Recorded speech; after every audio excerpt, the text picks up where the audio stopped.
What is going on, guys? We are back for another episode of Pokemon Top 5s. This week we'll be covering the rock typing, one of the most physically imposing, high physical defense, high physical attack, traditionally a little bit lower speed, decent HP.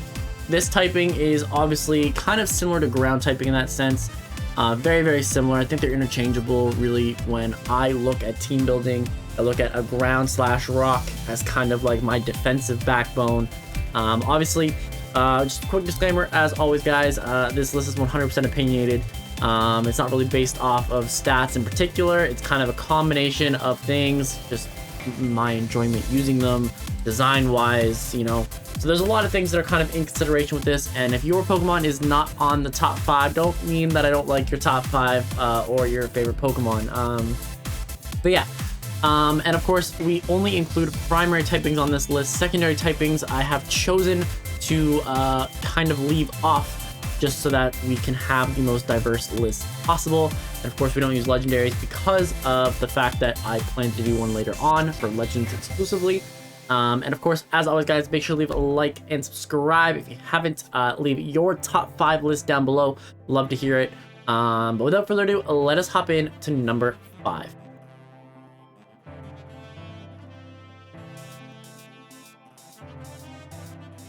Alright, so at number 5 we have Lycanroc, specifically the daytime form. I think, as you guys know, and if you guys have seen my other top 5 lists, you know I have wolves, foxes all over the place on my top 5s, and Lycanroc is no exception. Not the greatest competitively, but it is actually one of the newer Pokemon in this week's list. And Sand Rush, a nice little weaker version of like an Excadrill kind of deal. Able to kind of get a speed boost in the sand.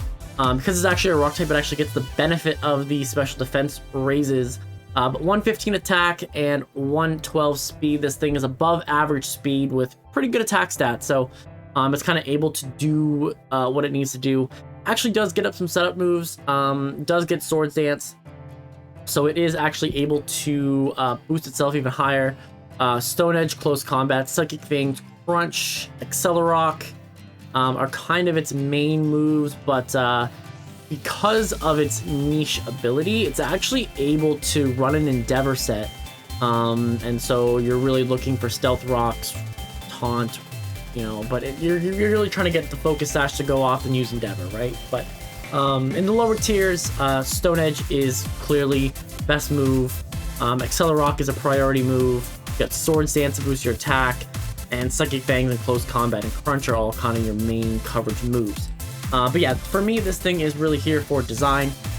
I think this is a really cool version of a kind of Coyote that's rock-based. And for me, that's really the main thing for me with this Pokemon. I do love it. It's super sick design. I could see myself having one of these too. And so for me, that's why it's number 4 on my list. But let us move on to number 4.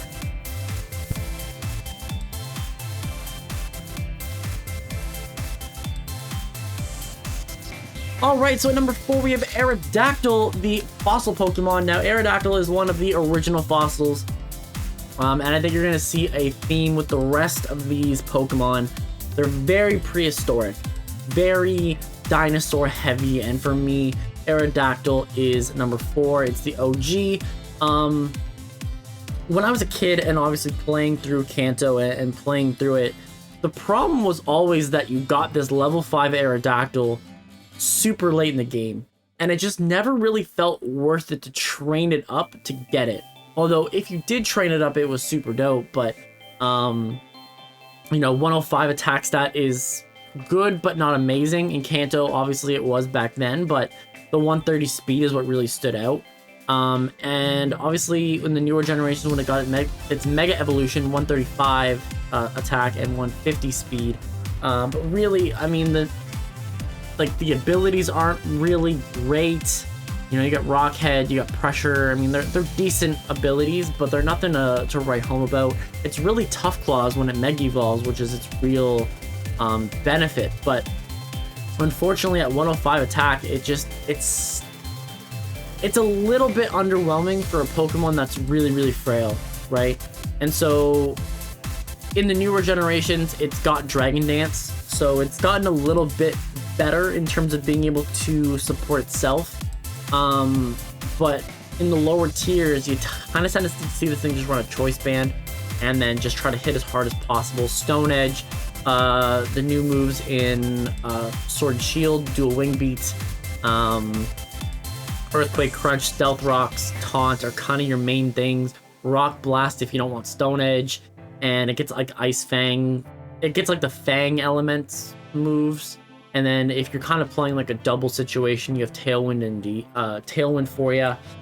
It's not amazing, but I've always just liked Aerodactyl. It kind of reminds me of the Land Before Time and everything, right? So, but yeah, so without further ado, let us hop in to number 3.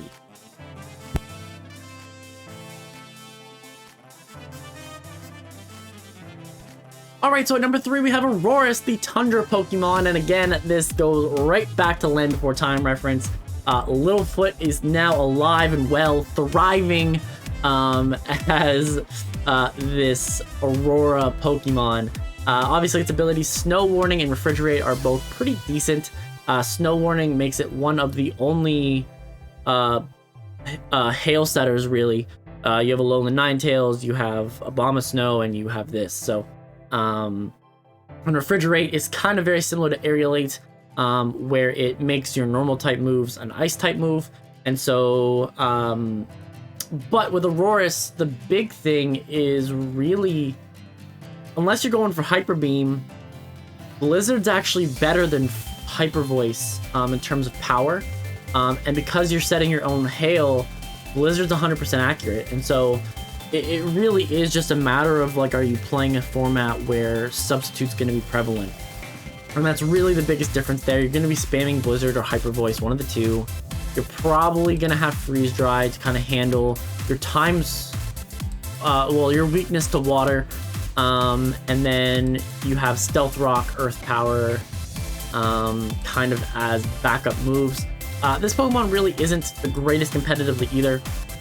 It has a nice 123 HP stat and a pretty good special defense of 92, but it has less than 100 in basically every stat except for HP, and so it does struggle to defend its way out of situations. Its physical side is very, very poor, and so really, this Pokemon, I think everyone thought this Pokemon was going to be a little bit better than it was competitively, but design-wise, this thing's amazing. I mean, like the little like flaps on its ears or like whatever they're supposed to be, like its hair or whatever, like the fact that it's like the Northern Lights kind of deal, like that is so cool. And I think this thing was supposed to be a counter to Tyranitar, but obviously it was supposed to be weak because in the food chain, right? You know what I mean? So but without further ado, that is why this is number 3 on my list. I feel like I've talked about this way longer than anything else, but let us move on to number 2.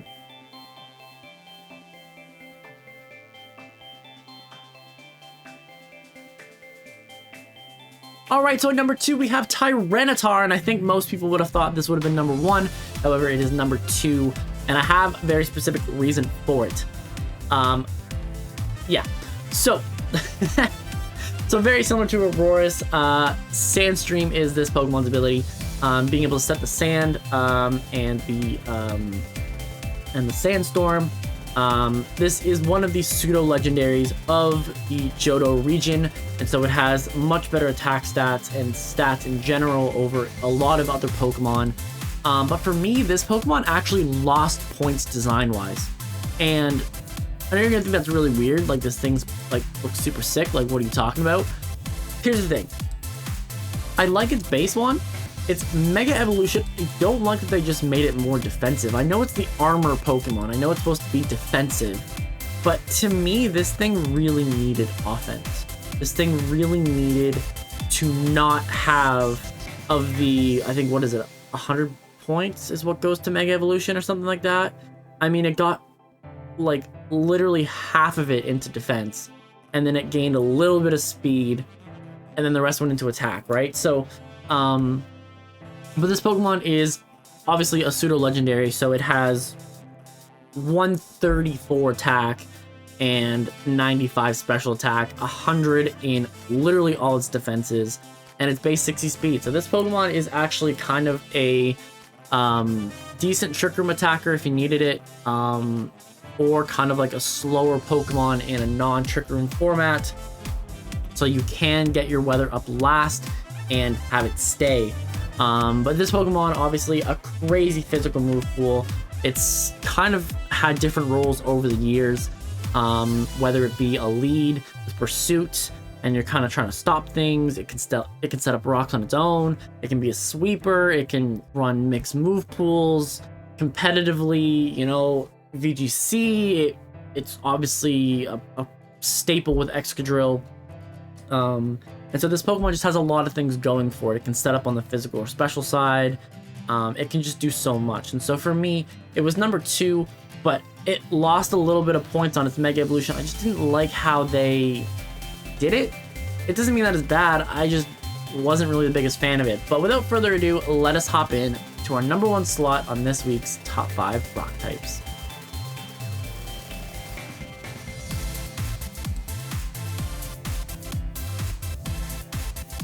Alright, so at number 1 we have Tyranitar, the Despot Pokemon? Despot Pokemon? Whatever you want to call it. This thing is a Tyrannosaurus Rex. This thing is Sharp Tooth. This thing is absolutely wild. Obviously not the greatest competitively, like I was kind of saying with a lot of these kind of rock types. Rock types do really struggle a little bit for some reason, but yeah, I mean, kind of what I was saying with aurorus, you know, it was supposed to be able to beat aurorus.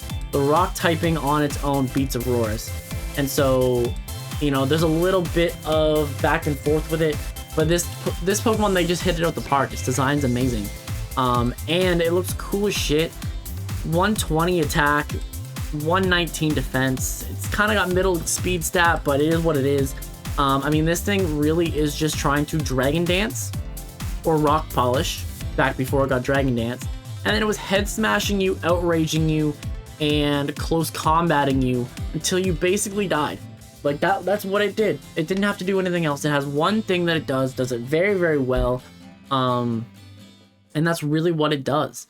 But for me, design wise, I mean, back to the Land Before Time references, man. Like, this thing, you know, I saw this thing and I was like, that is one of the coolest Pokemon in the game. Not even up for debate. One of the coolest looking Pokemon in the game, not up for debate with me. But that is this week's top 5 list. Make sure to leave your top 5 in the comment section down below. I'd love to see it. And I'm gonna get up out of here. So we only have actually two left, 2 more top 5s left. You know, Steel and Water, I believe it is. Steel, Water, am I missing anything? I don't know. But yeah, I'm gonna get up out of here. So thanks everyone for watching, and I will see you guys in the next one.